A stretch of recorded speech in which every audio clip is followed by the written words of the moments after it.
So following the theophany at the burning bush, Moses returns to Egypt and he initiates what will become ultimately a battle of wills between Pharaoh and God. And the story in Exodus has high drama and lots of folkloric elements, including this contest between Moses and Aaron on the one hand and the magicians of Egypt on the other hand. And this kind of contest is a very common literary device. It's a kind of, our boys are better than your boys device. The Egyptian magicians, who are initially able to mimic some of the plagues that are brought on by God, they are quickly bested, and Yahweh's defeat of the magicians is tantamount to the defeat of the gods of Egypt.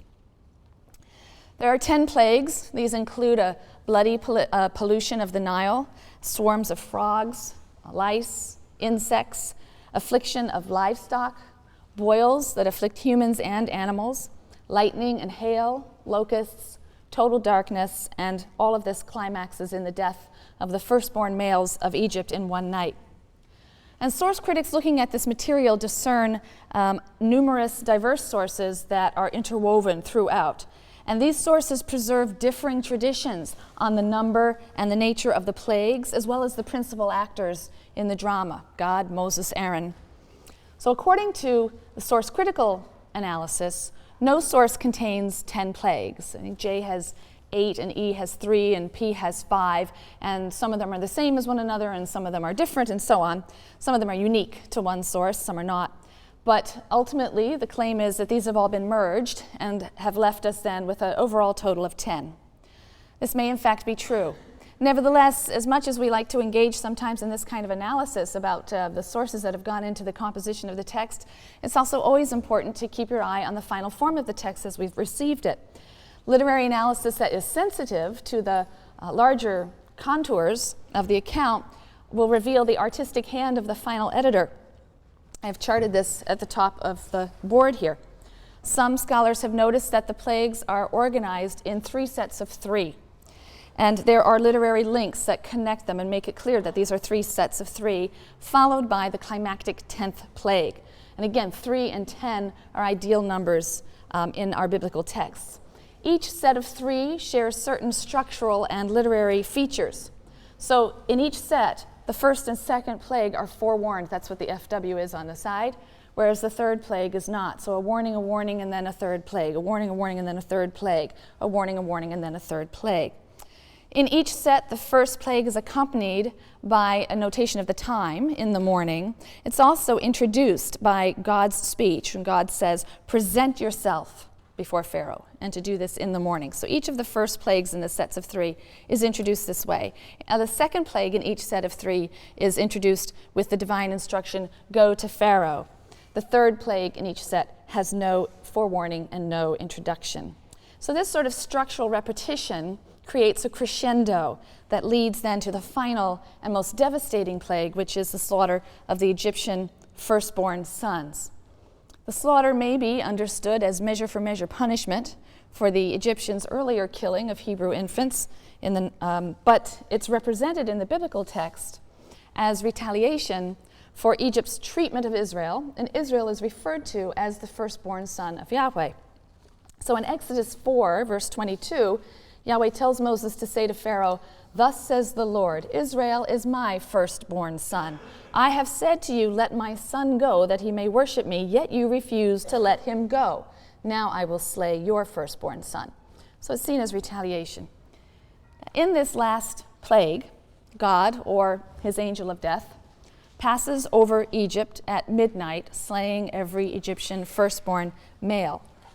Moses orders each Israelite to perform a ritual action, and this action will protect them from the slaughter. And the ritual consists of 2 parts. Each family is told to sacrifice a lamb. The lamb will then be eaten as a family meal, and its blood will be smeared on the doorposts to mark the house so the angel of death knows to pass over that house. And the pun works in Hebrew as well as in English, which is kind of handy. In addition, each family is to eat unleavened bread. So according to Exodus, this Passover ritual was established on Israel's last night of slavery while the angel of death passed over the dwellings that were marked with blood. The story attests to a phenomenon that's long been observed by biblical commentators and scholars. And that is the Israelite historicization of pre-existing ritual practices. In other words, what we probably have here are two older, separate springtime rituals. One would be characteristic of semi-nomadic pastoralists, the sacrifice of the first lamb born in the spring to the deity in order to procure favor and continued blessing on the flocks for the spring. The other would be characteristic of agriculturalists. It would be an offering of the very first barley that would be harvested in the spring. It would be quickly ground into flour and used before it even has time to ferment to quickly offer something to the deity, again to procure favor for the rest of the crop. It's supposed by many that Israel was formed from the merger or the merging of diverse groups, including farmers and shepherds in Canaan. The rituals of these older groups were then retained and then linked to the story of the enslavement and liberation of the Hebrews. So you have older nature festivals and observances that have been historicized. They're associated now with events in the life of the new nation rather than being grounded in the cycles of nature. This may in fact be then part of the process of differentiation from the practices of Israel's neighbors who would have celebrated these springtime rituals. So now the blood of the sacrificial lamb is said to have protected the Hebrews from the angel of death, and the bread now is said to have been eaten, consumed in unleavened form because the Hebrews left Egypt in such a hurry. They had no time to allow the dough to rise. Historicization, and we'll see this historicization of rituals recurring again and again. Now, following the last plague, Pharaoh finally allows the Israelites to go into the desert to worship their God. But he quickly changes his mind and he sends his infantry and his chariots in hot pursuit of the Israelites, and they soon find themselves trapped between the Egyptians and something referred to as Yam Suf, meaning Reed Sea. It isn't the Red Sea. That's a mistranslation that occurred very, very early on, so it's led to the notion that they were at the Gulf of Aqaba or somewhere near the actual big ocean water. And some of the Israelites despair, and they want to surrender. Was it for want of graves in Egypt that you brought us to die in the wilderness? What have you done to us, taking us out of Egypt? Is this not the very thing we told you in Egypt, saying, let us be, we will serve the Egyptians, for it's better for us to serve the Egyptians than to die in the wilderness. But Moses rallies them, and then in the moment of crisis, God intervenes on Israel's behalf. And once again, source critics see in the account of the parting of the Reed Sea in Exodus 14 and 15, three different versions of the event that have been interwoven. I have to stress, though, that scholars differ very much on where the seams in the text are, what parts of the story belong to J or E or P. So you'll read very, very different accounts. There's some consensus, but a lot of disagreement. One thing that most people do, in fact, agree on is that the oldest account of the event is a poetic fragment that's found in Exodus 15, verses 1 to 12 in particular. This is often referred to as the Song of the Sea. And here, the image is one of sinking and drowning in the Sea of Reeds. You have a wind that blasts from God's nostrils. The waters stand straight like a wall. And at a second blast, the sea then covers the Egyptians, and they sink like a stone in the majestic waters. The hymn doesn't anywhere refer to people crossing over on dry land. It seems to depict a storm at sea, almost as if the Egyptians are in boats, and a big wind makes a giant wave, and another wind then makes it crash down on them. So they're swamped by these roiling waters. But the name Yam Suf, Reed Sea, implies a more marsh-like setting rather than the open sea. John Collins, who's a professor here at the Divinity School, he points out that this image, particularly in poetic passages, this image of sinking in deep waters, it occurs often in Hebrew poetry. It occurs particularly in the book of Psalms, where it's a metaphor for distress. In Psalm 69, the psalmist asks God to save him, "For waters have come up to my neck. I sink in deep mire where there is no foothold. I have come into deep waters, and flood sweeps over me." But a few verses later, it's clear that the poet isn't really drowning. This is a metaphor for his difficult situation. "More in number than the hairs of my head are those who hate me without cause. Many are those who would destroy me, my enemies who accuse me falsely." So Collins suggests that the poem in Exodus 15 is celebrating and preserving a historical memory of an escape from or a defeat of Pharaoh, and that the drowning image is used metaphorically, as it is elsewhere in Hebrew poetry, to describe the Egyptians' humiliation and defeat. Later writers take this poetic image and fill out the allusion to drowning in this ancient song and compose the prose accounts in Exodus 14, in which the metaphor is literalized. According to these prose accounts now, Pharaoh's army was literally drowned in water. But even in the prose accounts in Exodus 14, we can see a composite of two intertwined versions. In the material that's usually associated with P, Moses is depicted as stretching out his staff, first to divide the waters, which stand like a wall so that the Israelites can cross over on dry land. And then he holds out his staff to bring the waters crashing down on the Egyptians. But according to one little section, this is just verses 24 and 25 in Exodus 14. Some attribute this to J. It seems that the Egyptians were stymied by their own chariots. The image we get there is that the Israelites are sort of working their way through the marsh on foot, and the Egyptians' chariot wheels can't make it through the marsh. They get stuck in the mud, and this forces them to give up the chase.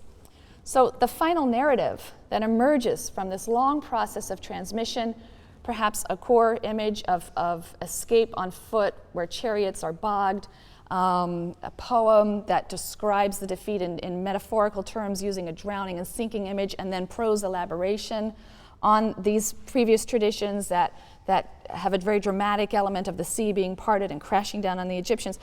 A long process of transmission, interweaving, literary embellishment has gone into the creation of this account in Exodus 14 and 15. But the story as it stands reiterates a motif that we've seen before, that of the threatened destruction of God's creation or God's people by chaotic waters, and of divine salvation from that threat. What's interesting about the Song of the Sea, this poetic fragment in Exodus 15, is that here the Hebrews adopt the language of Canaanite myth and apply it to Yahweh. If you still have that sheet that was handed out before listing different epithets for Baal and listing epithets for Yahweh, it would be handy to have that or to take a look at it later again, because the description of Yahweh is that of a storm god in Exodus 15. He heaps up the waters with a blast of wind, like a storm at sea. And this is reminiscent of the Canaanite storm god Baal, as you see on your handout. Baal is said to ride on the clouds. He's a storm god, and he's accompanied by wind and rain. At the beginning of the rainy season, Baal opens a slit or makes a slit in the clouds and thunders and shakes the earth. In one important legend that we have from the Canaanite text, the Ugaritic texts, he defeats an adversary who's known as Prince Sea or Judge River. And after he vanquishes this watery foe, he is acclaimed the king of the gods and the king of men, and he is housed in a home, not a tent, as El was. El was housed in a tent, but now this Baal is housed in a permanent structure, a home that is on top of a mountain and is built of cedar. Now, ancient Hebrew descriptions of Yahweh employ very similar language in the poetic passage here in Exodus 15, but also in other poetic passages. So, for example, Psalm 68, verse 5. Extol him who rides the clouds. The Lord is his name. Yahweh is his name. So, extol him who rides the clouds. Yahweh is his name, as if to say not Baal. So, Yahweh is described like Baal as riding on the clouds. Psalm 29 also employs the language of a storm god. The voice of the Lord is over the waters. The God of glory thunders, the Lord, over the mighty waters. Some scholars think this actually was originally a psalm about Baal that was simply adopted and referred to Yahweh.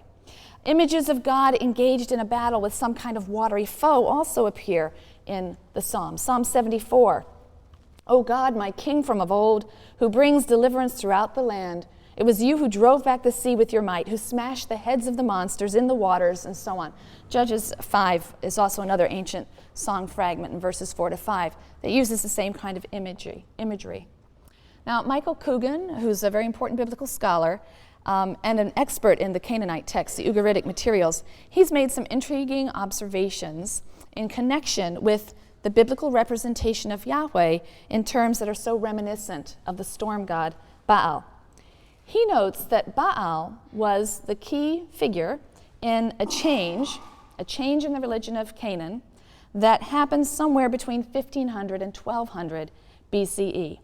And that is also the traditional time for what we think of as the Exodus and the introduction of Yahwism, or the differentiation of Yahwism.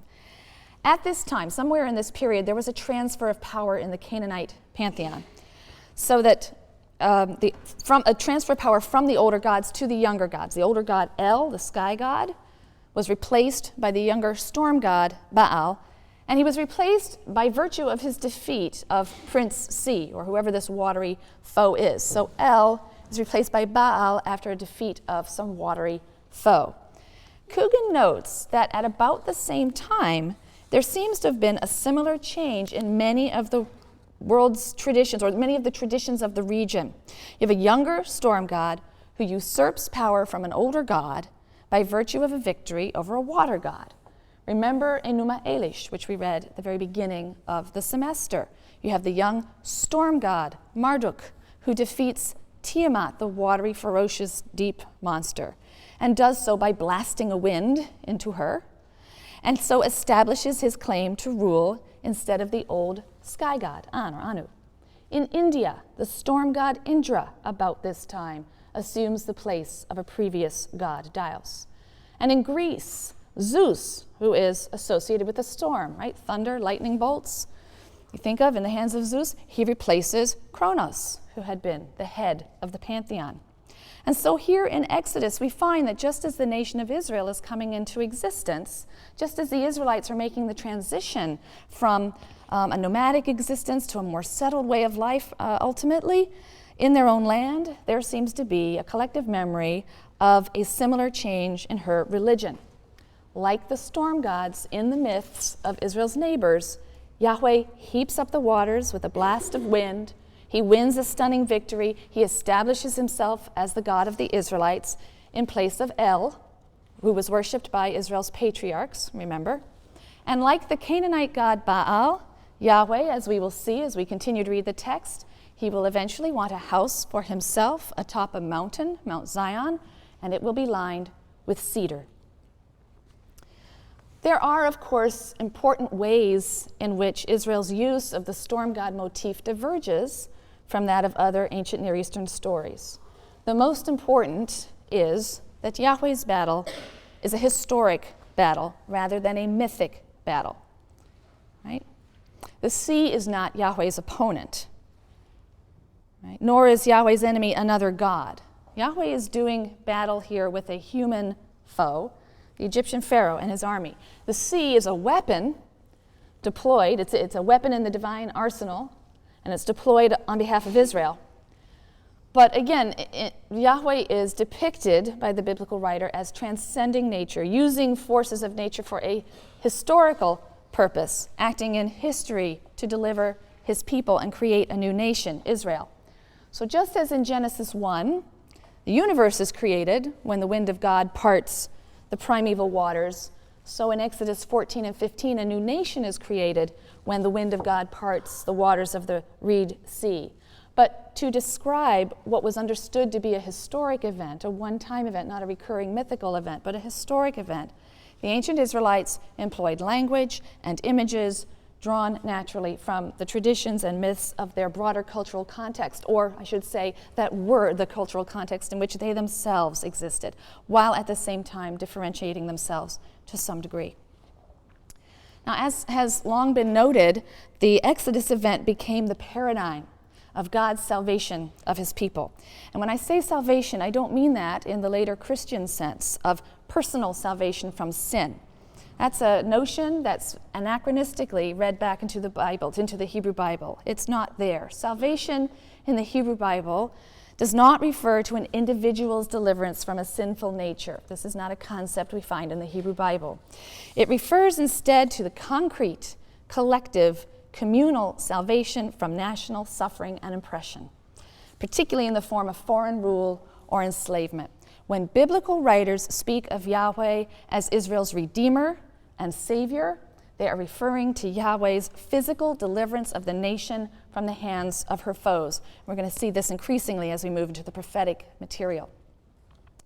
So the Exodus is a paradigm for salvation, but it would be a mistake, I think, to view the Exodus as the climax of the preceding narrative. Right? We've gotten to this point now, and we have this big dramatic scene at the Red Sea. But the physical redemption of the Israelites is not, in fact, the end of our story. It's a dramatic way station in a story that's going to reach its climax in the covenant that will be concluded at Sinai. And as many sensitive readers of the Bible have noted, the road from Egypt leads not to the other side of the Red Sea, but on to Sinai. God's redemption of the Israelites is a redemption for a purpose that doesn't become clear until we get to Sinai. For at Sinai, the Israelites will become God's people, bound by a covenant.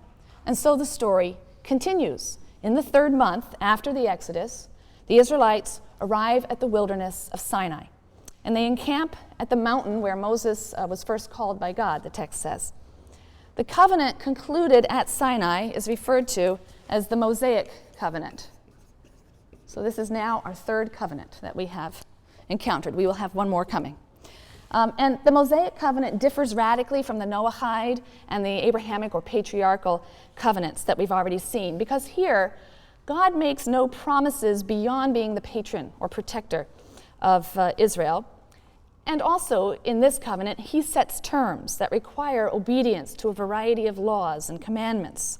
So the Mosaic Covenant is neither unilateral, this is now a bilateral covenant, mutual, reciprocal obligations, nor is it unconditional like the other two. It is conditional. So this is our first bilateral, conditional covenant. If Israel doesn't fulfill her obligations by obeying God's Torah, his instructions, and living in accordance with his will as expressed in the laws and instructions, then God will not fulfill his obligation of protection and blessing towards Israel. Now, the biblical scholar John Levinson here maintains that historical critical scholarship has been unkind to biblical Israel because of a pervasive bias between the two main foci of the religion of ancient Israel. Those are the Torah, or the law, as it's understood as the law, not a great translation, I prefer instruction, but Torah, taken to mean the law, on the one hand, and temple on the other. He says that, on the one hand, negative stereotypes rooted in Paul's condemnation of Mosaic law as a deadening curse from which belief in Jesus offers liberation, that account colors scholarly accounts of the giving of the Torah.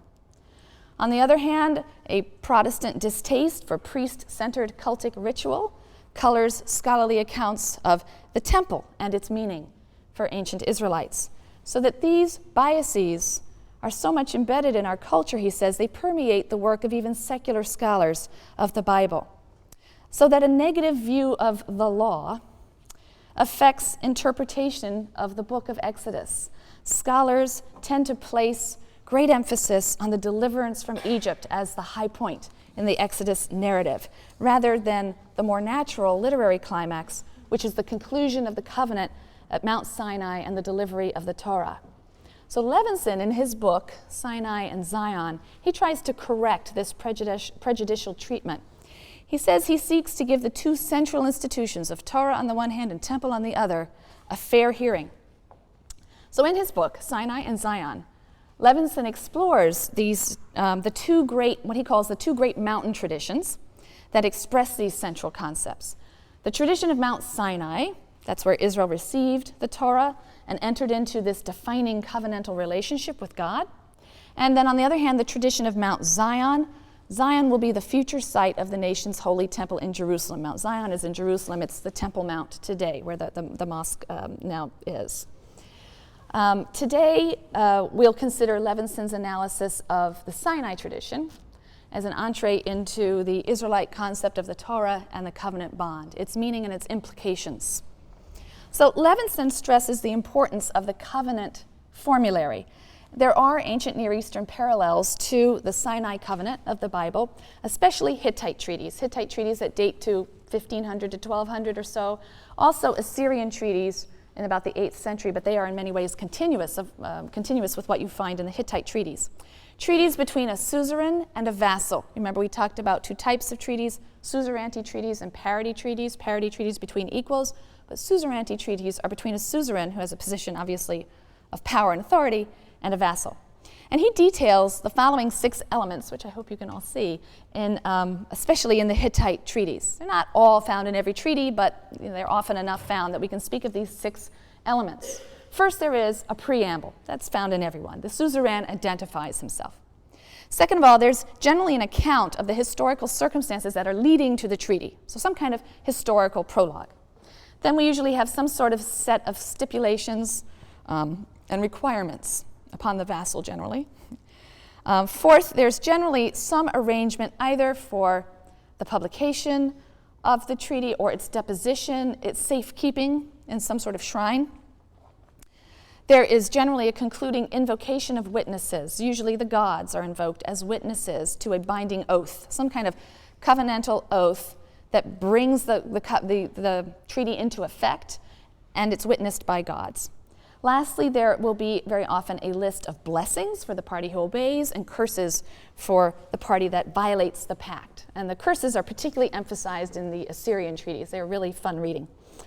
So Levinson then identifies these elements, many of these elements, in Yahweh's very first speech to Moses. Moses and the Israelites arrive at Sinai, Exodus 19, and God says the following in verses 3b to 8. The Lord called to him from the mountain, saying, "Thus shall you say to the house of Jacob and declare to the children of Israel, you have seen what I did to the Egyptians, how I bore you on eagle's wings and brought you to me. Now then, if you will obey me faithfully and keep my covenant, you shall be my treasured possession among all the peoples. Indeed, all the earth is mine, but you shall be to me a kingdom of priests and a holy nation. These are the words that you shall speak to the children of Israel." Moses came and summoned the elders of the people and put before them all that the Lord had commanded him. And all the people answered as one, saying, "All that the Lord has spoken we will do." And Moses brought back the people's words to the Lord. So Levinson, who draws actually on long-standing work by other scholars and earlier in the 19th century even, Levinson finds several of the main elements of the Hittite suzerainty treaties in this speech. So verse 4, "You've seen what I did to the Egyptians, how I bore you on eagle's wings," is the historical prologue. Right? That's the reason that we're in the situation we're in now and making this covenant.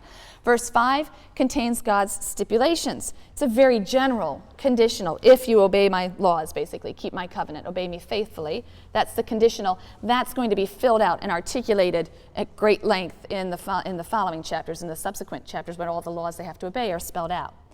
The second half of verse 5 and 6 gives the reward. God is conferring on the Israelites this elevated status of royalty, of priesthood. You'll be to be a kingdom of priests and a holy nation. And in verse 8, the people solemnly undertake to fulfill the terms of the covenant. So we have at least 3 of the steps that we find in the Hittite treaties as well.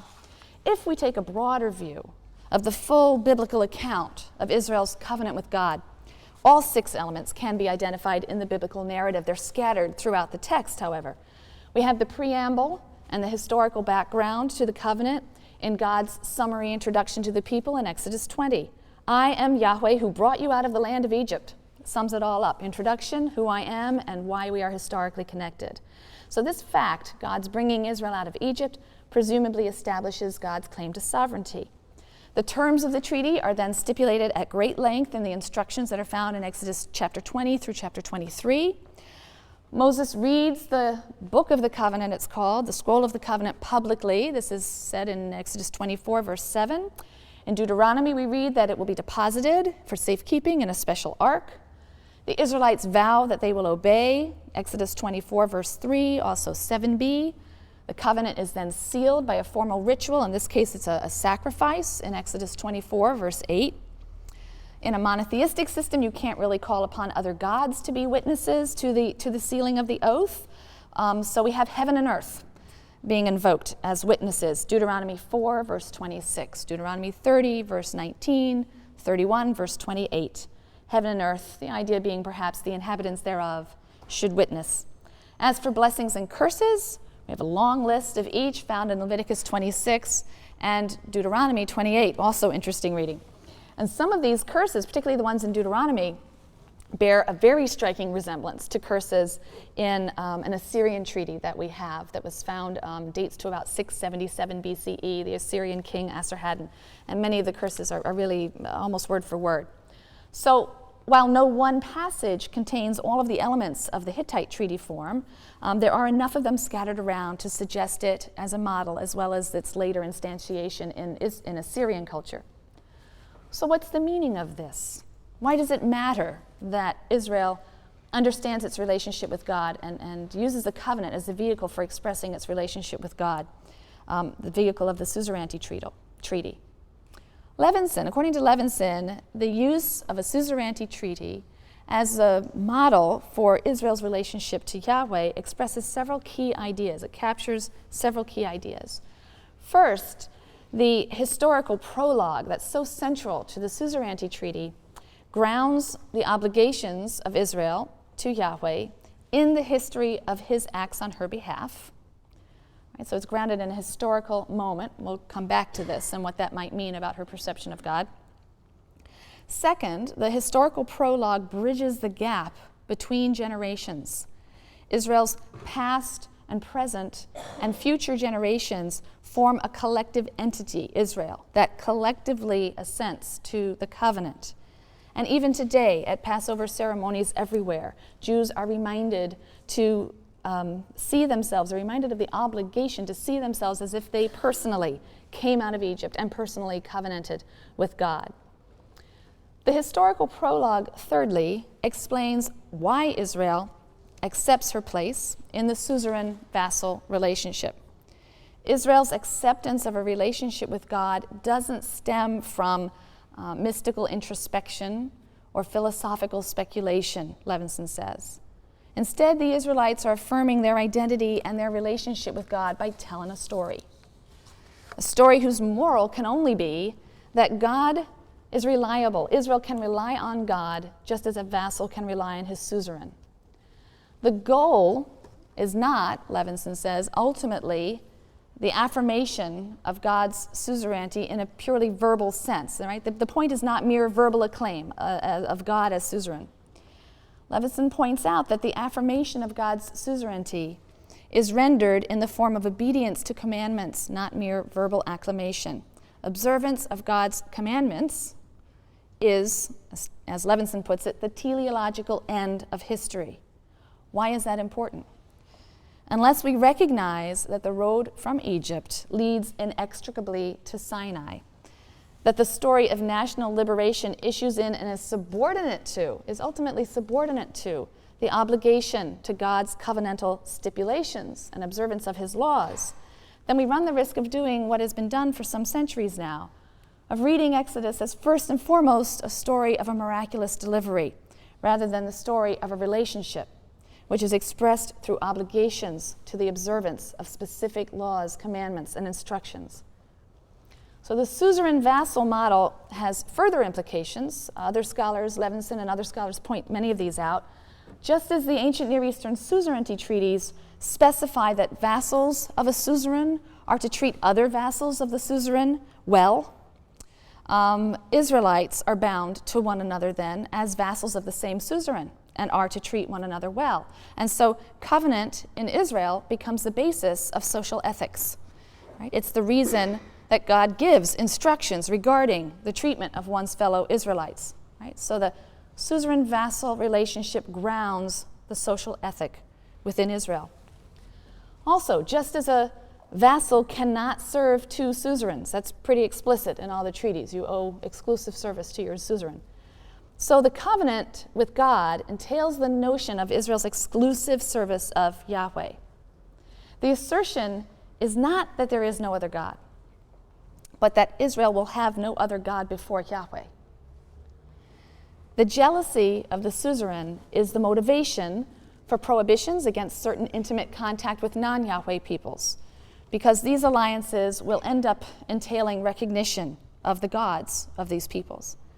The covenant with Yahweh will also, we shall see soon, preclude alliances with other human competitors. If Israel serves a divine king, she can't, for example, serve a human king. And that's an idea that will express itself in biblical texts, as we see, that are clearly opposed to the creation of a monarchy in Israel. Not everyone was on board with the idea that Israel should be ruled by a king. So there are texts that will object to the creation of the monarchy, King Saul and King David and so on. There are also texts that are going to object to alliances with any foreign king or subservience to any foreign king, whether it's Egypt or Assyria or Babylonia. So subservience to a human king, native or foreign, is, in these texts, considered a rejection of the divine kingship, which is the ideal, the exclusive kingship of Yahweh, and seen as a breach of the covenant. Now, ancient Near Eastern suzerainty models also speak repeatedly of the vassal's love for the suzerain, right? Vassal so-and-so will love the Assyrian lord so-and-so. And that's an element that is not absent at all in the biblical texts that deal with the covenant bond. The Israelites promised to serve and to love Yahweh. That's an additional theme that's associated regularly with the covenant. It's one that we'll take up in greater detail, though, when we get to the book of Deuteronomy, where it is stressed to a greater degree than it is in Exodus. But for now, we can accept Levinson's claim that Sinai represents an intersection of law and love because of the use of the suzerainty model. So the covenant concept is critical to the Bible's portrayal and understanding of the relationship between God and Israel. The entire history of Israel, as portrayed by biblical writers, is going to be governed by this one outstanding reality of covenant. Israel's fortunes will be seen to ride on the degree of its faithfulness to this covenant. The book of Exodus closes with the construction of the sanctuary. And when the sanctuary is completed, the text says, the presence of the Lord filled the tabernacle. This is a sign of divine approval. But the long section where we have the receipt of the instructions for the building of the temple, and then we have an actual account of those instructions being fulfilled, tabernacle, excuse me. It's just a tent structure at this stage. So receiving the instructions and then the actual construction of the tabernacle, that extends from Exodus 25 to the end of the book, Exodus 40. But it's interrupted in Exodus 32 by the account of the Israelites' apostasy with the golden calf. It's just a great and very ambiguous story. But the moment of Israel's greatest glory is to be the moment of her greatest shame. As Moses receives God's covenant on Mount Sinai, he's there at the top of Sinai, communing with God. The Israelites who are encamped at the foot of the mountain grow restless and rebellious, and they demand of Aaron a god, because they don't know what's become of this fellow Moses, they said. What about this guy Moses? They use a very colloquial kind of term to dismiss him. So Aaron, feeling the heat, makes a golden calf, and the people bow down to it, and someone declares, "This is your God, O Israel, who brought you out of the land of Egypt." Well, an enraged God tells Moses, you know what's going on down there? And he tells them to descend from the mountain. The people are sinning. They've already gone astray, and he says, I'm through. I want to destroy the nation, and I'm going to start a new nation again from you, Moses. Moses manages to placate God momentarily, and then he turns around to face the people. He comes down from the mountain. He approaches the camp. He's stunned by what he sees. He's carrying the tablets, of the instruction, and he smashes them at the foot of the mountain. In fury, he manages to halt the activities. He punishes the perpetrators. He has a few choice words for Aaron. This temporary alienation from God is ultimately repaired through Moses' intense prayer and intercession. And it actually takes several chapters to reach a resolution, and God pouts for quite a while. But a renewal of the covenant does occur, and another set of stone tablets is given. And according to one biblical text, the broken tablets as well as the new tablets are both placed in the ark. And this embarrassing episode is just the beginning of a sequence of embarrassing events that will occur as the Israelites move from Egypt towards the land that's been promised to them. Most of these episodes will occur in the book of Numbers, and they involve the rebellion of the people in some way, generally God's fury in reaction to that rebellion, Moses' intervention, usually on behalf of the people, and God's appeasement. So the book of Numbers recounts the itinerary of the Israelites throughout the 40 years of their wanderings and encampments around the sacred tabernacle. The tabernacle always moves in the center of the tribes, and they're positioned in certain specific positions around the tabernacle as they move. They stay at Sinai for a year, I believe, in the text before they begin their movement. And Numbers contains some law and much narrative material. The material tells of God's provision for the people in the desert, but it also tells of the Israelites' constant complaining and rebellion. The Israelites rebel against Moses and God, and they long for Egypt. There are several times when God threatens to exterminate them, but Moses manages to dissuade him. In Numbers 14, for example, when the Israelites complain again, God is determined to destroy them, and Moses intervenes, and the intervention leads to a compromise.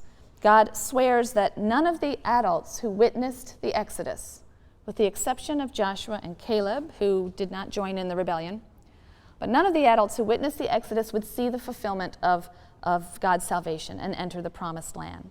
This means the Israelites will have to wander for 40 years in the desert until all of those who left Egypt as adults pass away, leaving a new generation that hasn't really tasted slavery to enter the land and form a new nation. The book of Numbers, I think, is most remarkable for the relationship that it describes between Moses and God. I love reading these particular stories and just hearing the dialogue between them and imagining it, because the two of them alternate in losing patience with the Israelites and wishing to throw them over. But each time the one convinces the other to be forbearing. The relationship between Moses and God is a very intimate one, very much like a husband and wife, or sort of working together as partners in parenting a difficult child. But they're trying to prepare, they're partners in the preparation of Israel for their new life, readying Israel for life in God's land as a nation, as a people. I'm going to just give you two examples of the way Moses and God act as a check upon each other. The first excerpt is from Numbers 14, and it shows Moses' ability to placate the wrath of God. Now, in this story, the Israelites express great fear. They've just heard a report from a reconnaissance team that scoped out the land, and they come back and say, oh boy, it looks really bad. And then they think that the chances of conquering the promised land are very, very slim.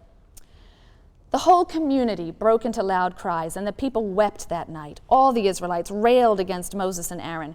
If only we had died in the land of Egypt, the whole community shouted at them. Or if only we might die in this wilderness. Why is the Lord taking us to that land to fall by the sword?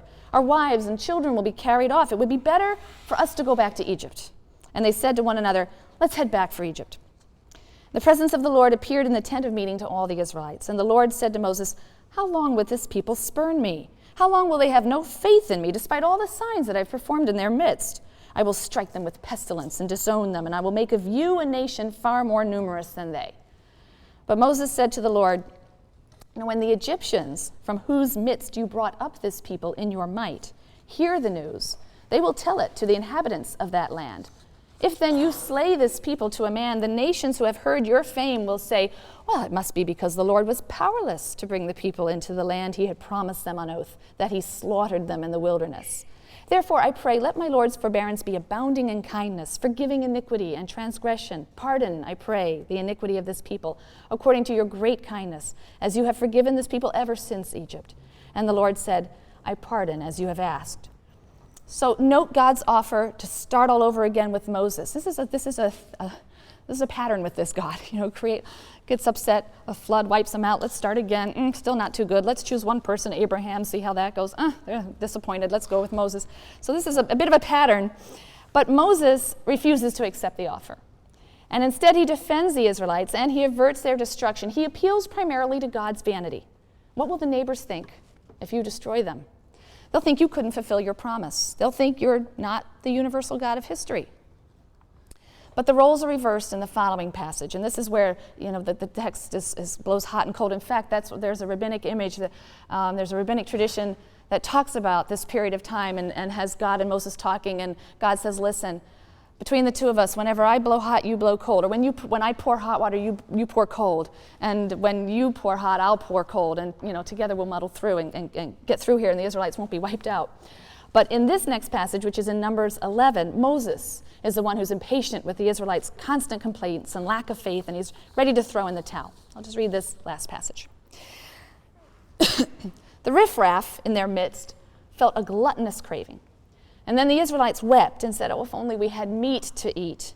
We remember the fish that we used to eat free in Egypt." Okay, we were slaves, but the food was free. I just love that line. We used to eat this fish free in Egypt. The cucumbers, the melons, the leeks, the onions, and the garlic. Now our gullets are shriveled. There's nothing at all, nothing but this manna to look at. Moses heard the people weeping, every clan apart, each person at the entrance of his tent. And the Lord was very angry, and Moses was distressed. And Moses said to the Lord, "Why have you dealt ill with your servant, me? Why have I not enjoyed your favor, that you have laid the burden of all this people on me? Did I conceive all this people? Did I bear them, that you should say to me, 'Carry them in your bosom as a nurse carries an infant, to the land that you have promised on oath to their fathers?' Where am I to get meat to give to all this people, when they whine before me and say, 'Give us meat to eat'? I cannot carry all this people by myself. It is too much for me. If you would deal thus with me, kill me rather, I beg you, and let me see no more of my wretchedness." And then the Lord said to Moses, "Gather for me 70 of Israel's elders, of whom you have experience as elders and officers of the people, and bring them to the tent of meeting, and let them take their place there with you. I will come down and speak with you there, and I will draw upon the spirit that is on you, and put it upon them, and they shall share the burden of the people with you, and you shall not bear it alone." So again, hot and cold. And in many ways, Moses sets the paradigm for the classical prophet. He performs this double duty. He chastises and upbraids the Israelites for their rebellion and failures, right? When he's turning and facing the people, he's on their case. But at the same time, he consoles the people when they fear they've driven God away irreparably. And when he turns to face God, he defends the people before God. He pleads for mercy when they do in fact deserve punishment, and he knows they deserve punishment. He even says as much, "But please have mercy." At times, he expresses his frustration with the difficulty of his task and resentment that it's been assigned to him. But we'll consider the character and the role of Moses in much greater detail when we reach the book of Deuteronomy next Monday. For the coming week, I would like you to please pay particular attention. We're dealing with two topics that will be, I think, perhaps for some of you, a little different, new, alien. We're going to be dealing with biblical law on Monday and biblical ritual, purity texts, holiness, temple on Wednesday. These are worlds apart from many of the things we know. So please, there's a lot of textual reading to do for Monday and Wednesday. Please do it carefully. And I might even hand out a little bit of a study guide to help you with that.